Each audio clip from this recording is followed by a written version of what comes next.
Evangelio según San Mateo. Exigencias de la vocación apostólica.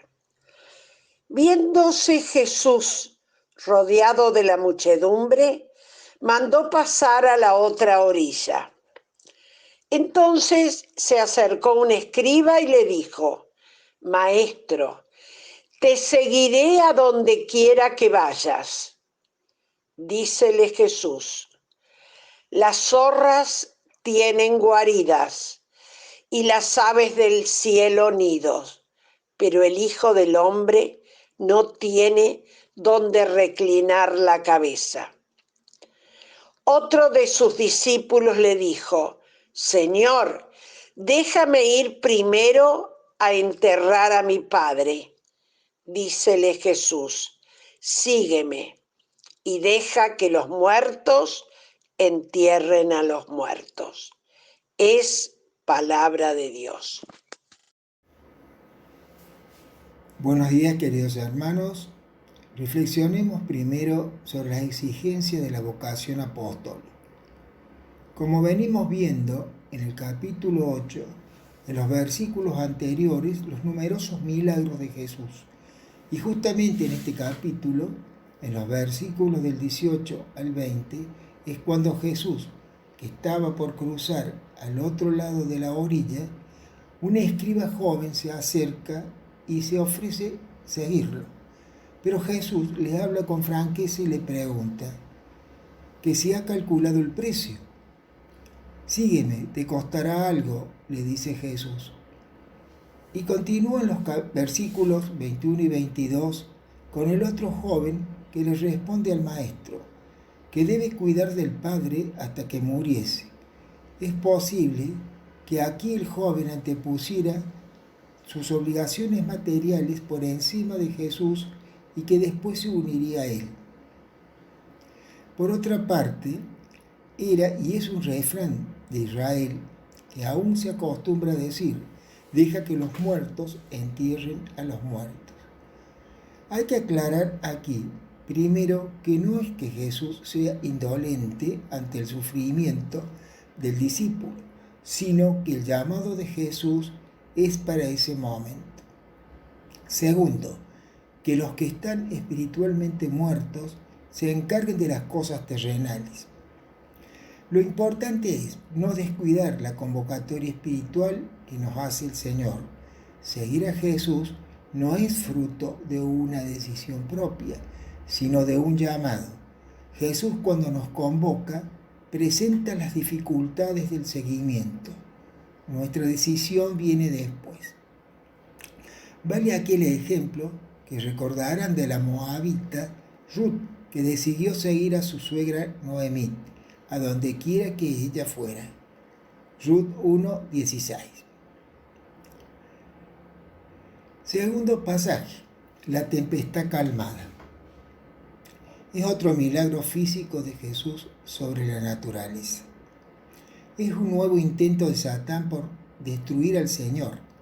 Observemos que el Señor estaba dormido. Sálvanos, Señor, nos hundimos. Los discípulos mostraron poca fe. Sálvanos, Señor, nos hundimos. El grito de los discípulos es justificado y la desesperación también, como en estos tiempos que vivimos de miedo, angustia, sufrimiento y zozobra.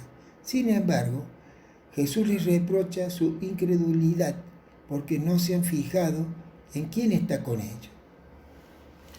A mi entender, esta es la escena más humana que describe Mateo. El mensaje es que no nos desalentemos, aunque la tormenta arrecie durante las situaciones más críticas por las que debe atravesar nuestra vida personal y social. Cristo se aloja en la frágil barca de la existencia humana. Él sabe reprochar nuestros temores y vacilaciones, como lo hizo con sus discípulos, garantizando la calma y el arribo a buen puerto. Es necesario confiar en Él como el niño en su Padre.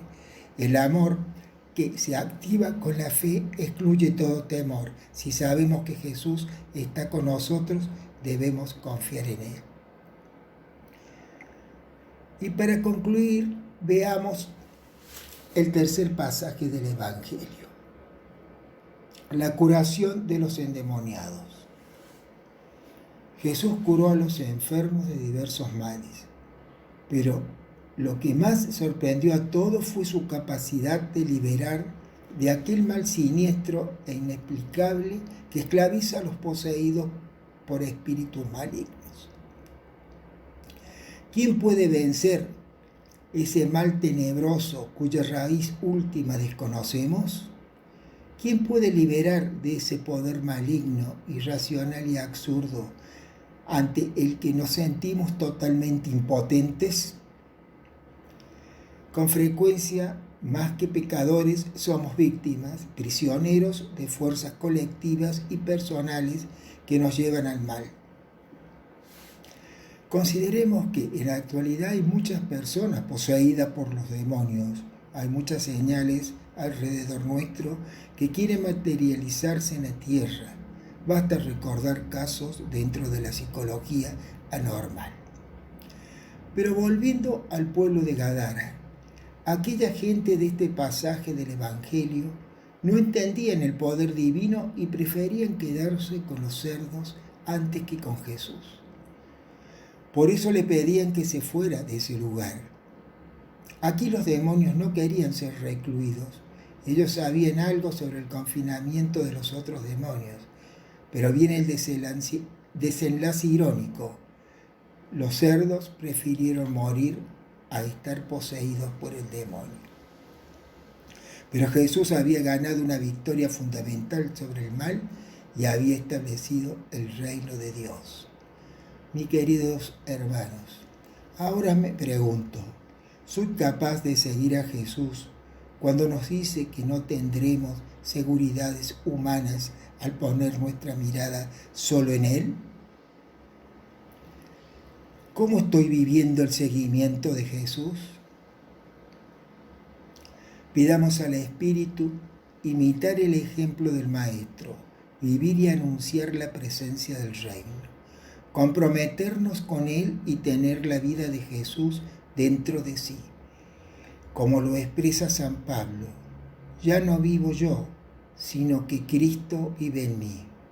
Por eso podemos rezar: venga a nosotros tu reino y líbranos de todo mal confiadamente por estar cerca de Él. No tenemos nada que temer ni del diablo ni del mundo. Gracias, bendecida semana.